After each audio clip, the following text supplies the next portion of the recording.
La corde est déjà autour de son cou. Le bourreau attend le signal.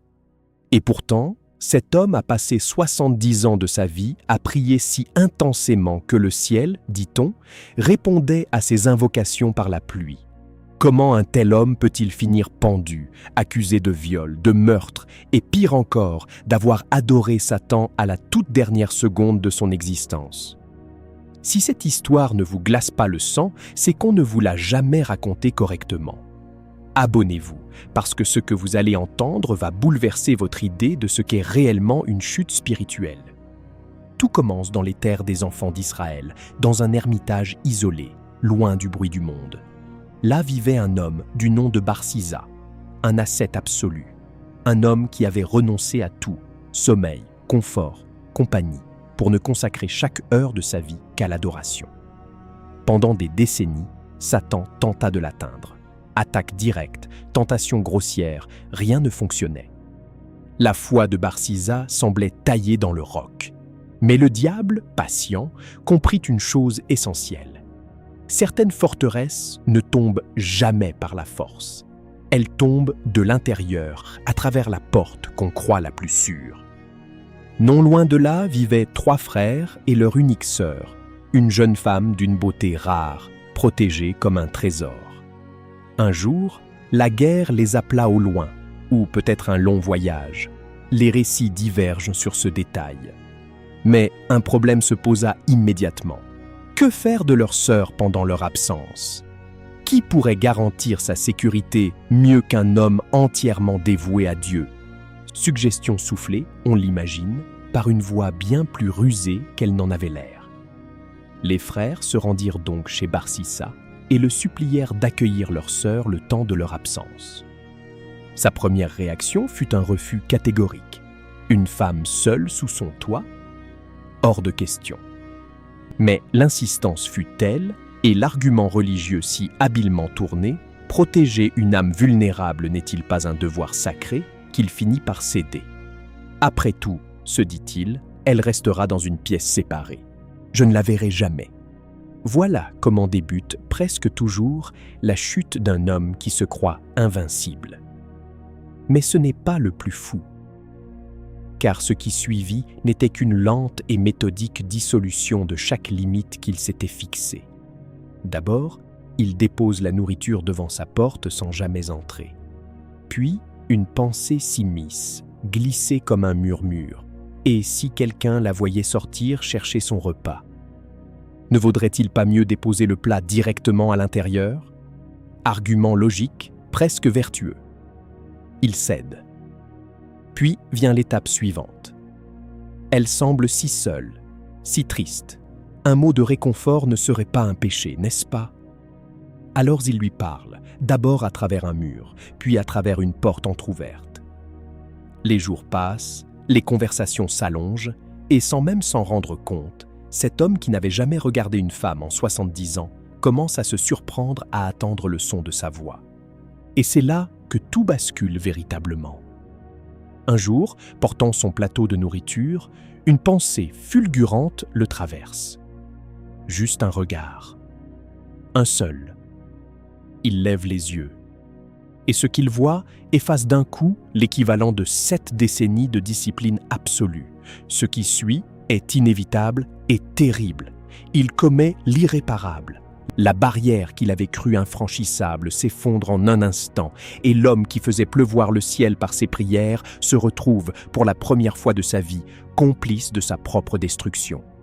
Mais le pire restait à venir. Quelques semaines plus tard, la jeune femme lui annonce qu'elle est enceinte. Panique totale. Que diront les frères en revenant? Comment expliquer une grossesse chez une femme qu'il était censé protéger comme un père protège sa fille? Sa réputation, son statut d'homme saint, tout allait s'effondrer en une seconde si la vérité éclatait. Terrifié, il cherche une issue. Et c'est précisément à cet instant que la voix revient, plus insidieuse que jamais, lui soufflant qu'il n'existe qu'une seule solution pour sauver son honneur. Une solution que l'on n'ose même pas prononcer à voix haute. Cette nuit-là, pendant que le monde dormait, Barsisa commet l'impensable. Il assassine la jeune femme et avec elle, l'enfant qu'elle portait. Un mensonge, une tombe creusée à la hâte, une couche de terre lissée pour effacer toute trace. Quand les frères reviennent, ils jouent la comédie du deuil, les larmes coulent, la voix se brise, ils pointent du doigt une tombe factice creusée à l'extérieur. Les frères, aveuglés par leur confiance absolue en cet homme saint, ne soupçonnent rien. Ils prient, pleurent et rentrent chez eux, le cœur brisé, sans jamais imaginer l'horreur véritable. Mais un mort ne reste jamais silencieux bien longtemps. Cette même nuit, les trois frères font, chacun séparément, un rêve identique. Une présence leur révèle que leur sœur n'est pas dans cette tombe. Elle a été tuée, et son corps repose sous le sol de sa propre chambre, dans un angle précis. Au réveil, stupéfaction totale.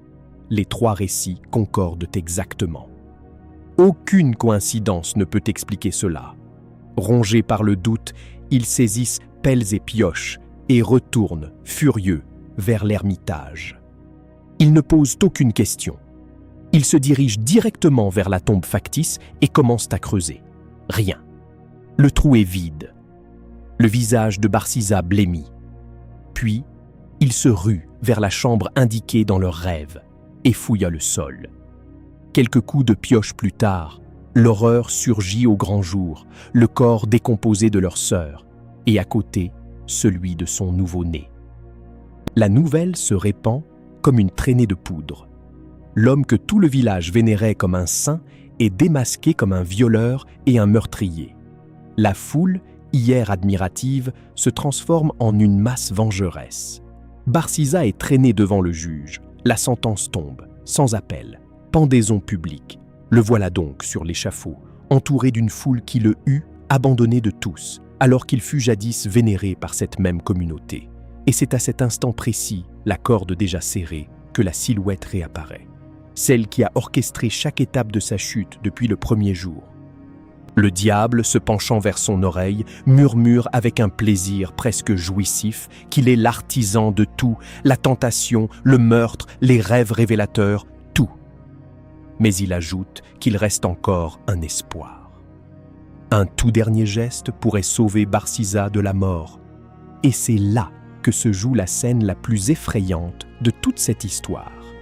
Dans un ultime sursaut de survie, l'esprit rongé par la peur de mourir, Barsiza accepte d'incliner la tête, un simple geste symbolique de soumission envers celui qui vient de lui proposer le marché. Ce geste, en apparence anodin, scelle définitivement son destin spirituel. Car au moment précis où sa tête s'incline, la voix éclate d'un rire glacial et révèle sa vraie nature. Il n'a jamais eu l'intention de le sauver. Il voulait simplement une dernière chose de lui, sa foi, offerte volontairement, dans un geste de désespoir absolu. Puis, il disparaît, laissant derrière lui un homme qui vient de perdre en un instant ce qu'il avait construit pendant 70 ans. Le sol se dérobe sous ses pieds. Barsiza meurt sur cette potence, non plus comme un saint homme, mais comme un renégat. Ce récit est évoqué dans le Coran à travers la sourate Al-Hashr, verset 16, où il est fait mention de ceux qui poussent autrui à rejeter la foi, puis se dissocient d'eux au moment critique en prétendant craindre Dieu.